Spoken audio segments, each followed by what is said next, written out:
Atlantic సముద్రం మధ్యలో ఒక విచిత్రమైన ప్రదేశం ఉంది. దాని పేరే బెర్ముడా ట్రయాంగిల్. అక్కడికి వెళ్ళిన నౌకలు కానీ విమానాలు కానీ తిరిగి రావని అంటారు. వందల కొద్ది నౌకలు మరియు విమానాలు అక్కడే అదృశ్యమయ్యాయి. కొన్నింటి చివరి రేడియో మాటలు మీరే వినండి. Mayday, Mayday. Compass malfunction. Visibility 0. Over.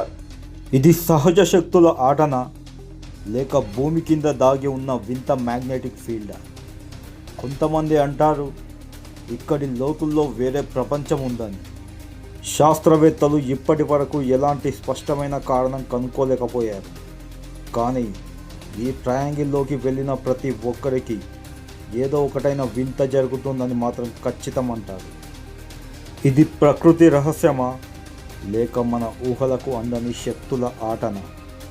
దీనిపై మీ అభిప్రాయం ఏమిటి? కింద కామెంట్స్లో చెప్పండి. మరిన్ని నిజమైన రహస్యాల కోసం మా వర్సటైల్ స్పేస్ ఛానల్ను సబ్స్క్రైబ్ చేసుకోండి. లేటెస్ట్ అప్డేట్స్ కోసం పక్కనే ఉన్న బెల్ ఐకాన్ క్లిక్ చేయండి. Thank you.